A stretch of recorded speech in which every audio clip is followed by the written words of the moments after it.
2013년 겨울을 연 창세기 결정연구입니다. 메시지 4번에 왔습니다. 메시지 4번 제목은 하나님의 목적을 성취하기 위한 땅입니다. 여기서 땅은 영어로 land인데요. The land, L-A-N-D입니다. 이 땅은 그냥 전체 지구 땅을 말하는 것이 아니고 특정한 땅을 말하고 있습니다. 그래서 이 땅이 뭐냐면 하나님의 목적을 성취하기 위한 땅입니다. 그래서 하나님의 목적은 우리가 잘 알다시피 하나님의 형상을 가지고 하나님을 표현하며 하나님의 통치권을 가지고 하나님을 대표하는 것입니다. 하나님을 대표해서 이 땅을 다스리고 그분의 행정을 가져오는 것입니다. 이러한 목적을 성취하기 위해서 그 땅이 필요한 것입니다. 이 땅은 아브라함에게 약속한 땅입니다. 여기 성경 구절을 보게 되면 창세기 12장 7절이 나오는데요. 이 7절이 메시지 3번과 4번과 연결되는 건데, 여호와께서 아브라함에게 나타나셔서 말씀하셨다. 내가 이 땅을 너의 씨에게 주겠다. 그래서 메시지 3번은 씨에 대해서 말했습니다. 메시지 4번은 이 땅에 대해서 말하는 것입니다.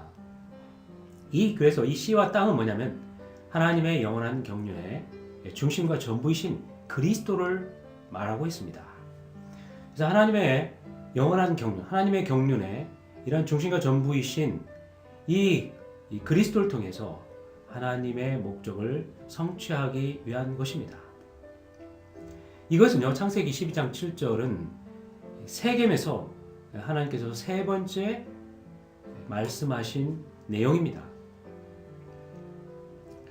그리고 참고 구절에 보면 창세기 15장 7절부터 21절까지 나오는데, 이것은 로마숫자 6번과 관련됩니다. 창세기 12장 7절은 로마숫자 1번, 그 다음에 15장 7절부터 21절까지는 로마숫자 6번과 관련되어 있습니다. 이것은 창세기 12장은 약속을 하신 거고요. 이 창세기 15장은 언약을 맺은 것입니다.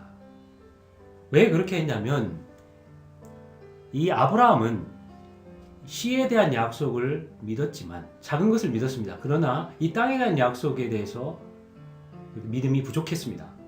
그렇기 때문에 하나님께서 이 땅에 관하여 그분이 언약을 세우신 것입니다.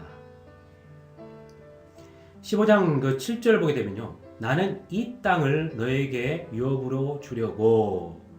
주님은, 하나님께서는 아브라함에게 이 땅을 유업으로 주길 원하십니다. 그래서 그분께서 특별한 방식으로 언약을 맺으셨는데, 9절에 보게 되면 3년 된 암송아지 한 마리와 3년 된 암염소 한 마리와 3년 된 수양 한 마리와 산비둘기 한 마리와 어린 집비둘기 한 마리를 나에게 가져오라. 그렇게 말씀하셨고, 그 10절 보게 되면 가운데를 둘로 갈라 서로 마주 보게 놓았다. 그러나 새들은 둘로 가르지 않았다. 여기서 보는 이 가축이 나오는데요. 이 세 종류의 가축이 나오는데, 이것은 무엇을 말하냐면 그리스도의 십자가에 못 박히심을 말하고 있습니다. 왜냐하면 이 가축들은 둘로 갈라졌습니다. 근데 새들은 둘로 갈라지지 않았는데, 이 새는 날 수 있지 않습니까? 이것은 그리스도의 부활하신 그리스도를 말씀하고 있는 것입니다. 그래서 언약은 어떻게 세워지냐면 바로 십자가에 못 박히시고 부활하신 그리스도를 통해서 언약이 세워주는 것입니다.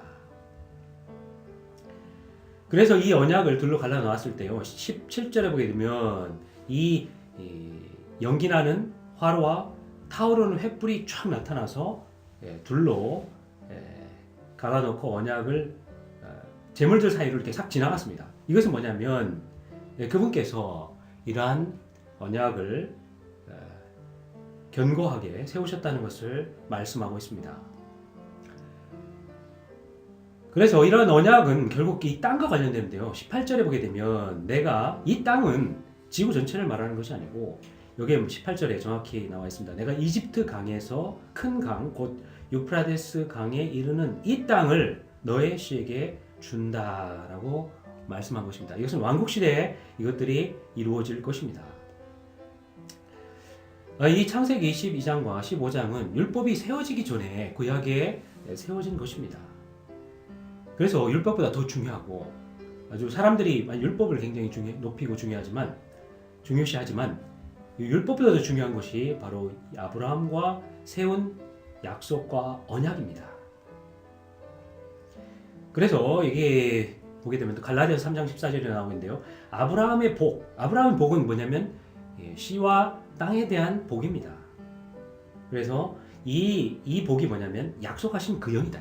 그래서 신약에서는 구약에서는 물질적인 땅이었지만 신약에서는 이 복이 뭐냐면 그 영이라는 것입니다. 그래서 우리가 그 영을 누릴 때 그 씨를 누리는 것이고 땅을 누리는 것입니다. 그래서 이제 골로새서 1장 12절과 2장 6절에 보게 되면 우리는 바로 할당된 이 땅을 받게 되었습니다. 땅을 받게 되었고요. 그 다음에 2장 6절에 보면 그분 안에서 행하시옵시오 그랬습니다. 그래서 그리스도는 이 좋은 땅의 예표이십니다. 그래서 우리가 그분을 할당된 목으로 받았습니다. 그리고 그분 안에서 행할 수 있는 것입니다. 로마서 1번을 보게 되면요.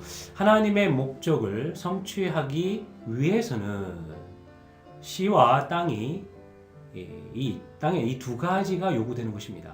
그래서 씨와 땅은 하나님의 경륜의 중심과 전부이신 그리스도를 예표하는 것입니다. 우리가 이 메시지에 들어가기 전에 좀 더 봐야 될 것이 뭐냐면요. 이 땅이라는 것은 땅은 이 가나안 땅인데요. 조금 지구상에 보게 되면 아주 작은 땅입니다. 중동 땅이 1%밖에 되지 않은 작은 땅입니다. 그런데 이 땅이 왜 여기에서 보면 중요하냐? 이 땅이 왜냐면 그리스도의 예표였기 때문에 그렇습니다. 하나님께서 이 땅을 취하셨고요. 이 땅을 그리스도로 예표하였기 때문에 이 땅이 하나님 눈에 굉장히 가치가 있는 중요한 땅이 되겠습니다. 작은 땅이지만 아주 중요한 땅입니다. 이 씨와 땅은 뭐냐면 하나님의 경륜의 중심과 전부이신 그리스도를 예표하는 것입니다. 로마서 2번을 보게 되면요. 창세기 13장 14절부터 15절, 17절에 요약되어 있는데 이것은 땅을 바라봐라. 땅을 너에게 주겠다. 이렇게 말씀합니다. 그 다음에 땅을 두루 다녀보아라. 이렇게 말씀하는 것입니다. 그래서 하나님의 약속입니다. 하나님은 이 아브라함에게 땅을 바라보고 땅을 주겠다. 땅을 두루 다녀보라고 말했습니다. 그래서 신명기에서는 이 땅이 아름다운 땅이라는 거죠. 그래서 하나님께서는 그 땅을 너무 사랑하시고 어머니가 아이를 돌보듯이 아주 관심하고 돌보는 땅입니다. 그래서 이 땅은 이 5방면이 있는데 첫 번째로 사는 곳입니다. 아브라함이 사는 곳. 그 다음에 두 번째 살기 위해 의지하는 곳. 세 번째 원수를 패배시키고 네 번째 왕국을 얻는 곳입니다. 다섯 번째 표현을 위한 거처를 얻을 수 있는 곳이 바로 이 땅입니다. 그래서 그 ABCD를 보게 되면 이 D는 뭐냐면 이 땅은 뭐냐? 그리스도를 말합니다. 그리스도. C로서 그리스도는 우리 안에 살고 계십니다. 근데 땅으로서의 그리스도는 우리가 그분 안에 살고 있는 것을 말하고 있습니다. 로마서 3번은요. 좋은 땅으로 예표되신 그리스도가 성도들에게 할당된 그 몫이라고 말하고 있습니다. 이 할당된 몫이라는 것은 뭐냐면 이 할당이 우리가 됐지 않습니까? 그것은 우리는 이 권리를 붙잡아야 합니다. 그리고 이 몫에 매일매일 수고해서 그리스도를 누릴 필요가 있다는 것입니다. 이 그리스도는 뭐냐면 이 좋은 땅이십니다. 좋은 땅. 그래서 다른 구약 성경에 보게 되면요, 이 좋은 땅을 다른 말로 말하면 중심인 땅이고 아름다운 땅이고 광대한 땅이고 젖과 꿀이 흐르는 땅이고 영화로운 땅이고 이 가나안 땅입니다. 감사합니다. 그래서 로마서 1번은 이 전부이신 그리스도, 씨와 땅이 전부이신 그리스도라는 것을 말하고 있고요. 2번은 이 하나님과 아브라함이 하신 약속입니다.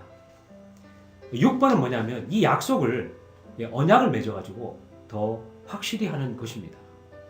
그래서 중간에 3번, 4번, 5번이 있는데 이것은 신약의 관점으로 이 땅을 푼 것입니다. 구약의 아브라함의 약속의 땅은 뭐냐? 신약에서 이 그리스도가 이 땅이라는 것을 말해주고 있습니다. 그래서 로마서 3번에서는 이 좋은 땅으로 예표되신 이 그리스도가 성도들에게 할당된 몫이고 이 몫은 뭐냐? 유업의 몫을 가리키고 있습니다. 그래서 우리는 매일매일 그리스도를 받아들여서 이 땅 안에서 잘 행할 필요가 있습니다. 모든 성도들은 우리는 어디에서 행해야 되냐면 그리스도 안에서, 이 땅이신 그리스도 안에서 행할 필요가 있습니다. 우리가 전시관입니까? 전시관도 그리스도 안에서 행해야 됩니다. 또 직장인입니까? 직장인들도 이 땅이신 그리스도 안에서 행할 필요가 있습니다. 우리가 어떤 일을 하든지, 우리가 아내를 돕든지, 자녀들을 돌보든지, 집안일을 하든지, 우리가 돈을 관리한다거나 이런 모든 것들이 어디에서 했냐면 땅이신 그리스도 안에서 행할 필요가 있는 것입니다. 그래서 이 행한다는 건 뭐냐면 그리스도 안에서 살고 활동하고 행동하고 처신하는 것을 말하고 있습니다. 그리고 이 행하는 것은 좋은 땅에 이 풍성한 소산물을 마음껏 누리는 것입니다. 중동 땅은요, 중동 땅의 1%밖에 안 되는 조그만 땅이 지금 이스라엘 땅인데 이 식량의 95%를 자급자족하고 있습니다. 이것은 뭘 말하고 있냐면 이 좋은 땅에 이 풍성한 소산물이 일어난다는 거죠. 다른 말을 말해서 신약에서는 이 측량할 수 없는 그리스도의 풍성을 우리가 마음껏 누리는 것입니다. 모든 걸 포함한 그리스도를 우리가 누리는 것입니다. 그래서 이러한 행하는 것은 뭐냐? 영을 따라 행하는 것입니다. 이것이 신약의 중심이며 중점인 것을 말하고 있습니다. 로마서 4번은요. 로마서 3번은 이 땅이 좋은 땅이 할당된 몫이라는 걸 말하고 있고 로마서 4번은 이 모든 것을 포함하신 그리스도입니다. 이 좋은 땅이 뭐냐? 모든 것을 포함하신 그리스도입니다. 그래서 이스라엘을 여행해 보면요. 이 모든 관광 코스에 버스가 20대 이렇게 돼 있습니다. 그들은 이 물질적인 땅을 구경합니다. 그러나 우리는 모든 것을 포함하신 좋은 땅이신 그 그리스도가 우리 영 안에 있다는 것을 알 필요가 있습니다. 그래서 이 그리스도는 과정을 거치셔서 모든 걸 포함한 생명 주는 영으로 실제화 되셨습니다. 그래서 아브라함이 약속한 그 복은 뭐냐면 바로 실제화된 그 영입니다. 약속의 그 영입니다. 약속의 영을 우리가 마음껏 누리기 원합니다. 그것이 아브라함에게 보여준 그러한 축복입니다. 그래서 이 그 영은 그리스도께서 우리의 체험 가운데서 실제화된 분으로서 좋은 땅이십니다. 좋은 땅이신 이 그리스도를 마음껏 누리기 원합니다. 그 영, 약속의 영을 누리는 것이 이 아브라함의 모든 복을 누리는 것입니다. 로마서 5번을 보게 되면요. 이것은 교회인데요. 3번은 목, 4번은 그리스도, 5번은 이 교회에 대해서 말하고 있습니다. 결국 이 좋은 땅인 그것은 이 그리스도 아닙니까? 이 땅이 모든 걸 포함하신 영이신 그리스도인데 이 그리스도는 개인적인 방면이지만 이 그리스도가 확대되고 확장됐습니다. 그것이 뭐냐면 그리스도의 몸인 교회가 된 것입니다. 그래서 이 그리스도는 뭐냐면 우리가 어떻게 이 몸인 교회, 이 그리스도 안에서 이 만유를 포함한 땅을 누릴 수 있냐면 우리는 교회 안에서 그리스도를 살고 그리스도를 의지해 사는 것입니다. 이것이 뭐냐면 몸인 교회 안에서 그리스도를 모든 걸 포함한 그리스도의 모든 걸 포함하는 영을 체험하는 것입니다. 또 교회 안에서 우리는 원수를 패배시키고 왕국을 가지는 것입니다. 그리고 이러기 위해서 이러한 그리스도를 살고 또 원수를 패배시키고 왕국을 가져오기 위해서는 하나님의 은혜를 받아들여야 합니다. 하나님의 은혜를 받아들일 때 씨로서 우리 안에서 그리스도께서 일해 넣으시고 땅으로서 우리로부터 살아나셔가지고요 우리의 교회 생활이 될 수 있도록 하는 것입니다. 우리가 이제 아무것도 아닌 존재가 또 될 필요가 있습니다. 하나님의 은혜를 받아들이고 또 하면은 아무것도 아닌 존재가 될 필요가 있습니다. 아무것도 아닌 존재가 될 때에 하나님께서 우리 안에 일해 넣으셔야 씨를 산출하고 땅이신 그리스도가 우리 안에서 자라서 우리가 그 땅 안으로 들어가는 것입니다. 로마서 6번은요. 이 아브라함이 이 땅과 관련해서 믿음이 부족했기 때문에 그 약속을 믿을 수 없었기 때문에 하나님께서는 땅과 관련해서 아브라함과 언약을 맺은 것을 볼 수가 있습니다. 이 언약은 뭐냐면 아브라함과의 약속을 강화시키는 것입니다. 이 언약은 율법이 세워지기 전에 세워진 언약인 것입니다. 그래서 이 언약은 뭐냐면 결코 깨질 수 없다는 것을 말하고 있습니다. 그래서 이 언약을 세운 이유는 이 아브라함이 땅에 관한 약속에 대한 그 믿음이 부족했기 때문에 그렇습니다. 아브라함은 믿음이 부족한 이것은 뭐냐면 아침에 다 타버린 그런 빵과 같은 그런 존재였다는 것입니다. 그러나 하나님은 언약을 맺음으로써 땅에 관해 가지고 아브라함에게 약속하신 그 약속을 확증했습니다. 그 방법은 뭐냐면 아주 특별한 방법으로 언약을 제정했는데요. 이 약속의 언약은 은혜의 능력을 통해서 이루어지고요. 또 여기 세 종류의 가축과 새 두 마리를 사용해서 즉 십자가에 못 박히시고 부활하신 그리스도를 통해서 아브라함과 언약을 맺으신 것입니다. 왜 이 가축과 새들을 제물로 바치라는 것이냐면 이 가축과 제물이 아브라함과 동일시되고 하나 되는 것을 말하고 있는 것입니다. 그리고 마지막으로 이러한 아브라함과 모든 언약을 세우시고 그분이 땅의 경계에 대해서 말씀하셨는데 이 하나님은 좋은 땅이자 임마누엘의 땅인 이스라엘의 영토의 경계를 나일강부터 유프라테스강까지 정했습니다. 그래서 이스라엘 국기를 보게 되면 위에 그 흰 줄은 파란 줄은 유프라테스강을 상징하고 밑에 있는 그 줄은 나일강을 상징합니다. 그래서 이스라엘의 영토 경계는 뭐냐면 유프라테스강부터 나일강까지인 것입니다. 그리스도께서 천상국을 세우시기에 유업으로 받을 땅이 바로 그 땅입니다. 그래서 이 메시지를 정리해 보면요, 이 메시지 4번은 바로 하나님의 목적을 성취하기 위한 땅이신 그리스도에 대해서 말하고 있습니다. 그래서 로마서 1번은 도입부로서요, 시와 땅은 뭐냐면 하나님의 긍휼의 중심과 전부인 그리스도를 말하고 있고요. 이 메시지의 중심에 보듯이 로마서 2번에서는 땅을 바라봐라, 땅을 너에게 주겠다, 땅을 두루 다녀 보아라. 여기 땅에 하나님의 부담이, 약속이 있는 것을 볼 수가 있습니다. 그래서 이 땅은 로마서 3, 4, 5번에 있는 신약에 있는 세 방면인데요. 첫 번째, 이 땅은 할당된 몫입니다. 두 번째, 이 땅은 모든 것을 포함하신 그리스도입니다. 세 번째, 이 땅은 뭐냐면 그리스도의 몸인 교회를 말하고 있습니다. 그래서 할당된 몫과 그리스도의 몸인 교회 안에서 우리가 마음껏 그분을 경작하고 누리는 것이 필요합니다. 그래서 로마서 6번은 바로 이 약속에 대해서 믿음이 부족했기 때문에 언약을 세우신 것을 말씀하고 있습니다. 주님을 참배합니다. 이러한 분명한 그림을 가지고 우리가 PSR편으로 더 들어간다면 더 풍성한 그리스도를 누릴 수 있을 것입니다. 주님을 참배합니다. 할렐루야!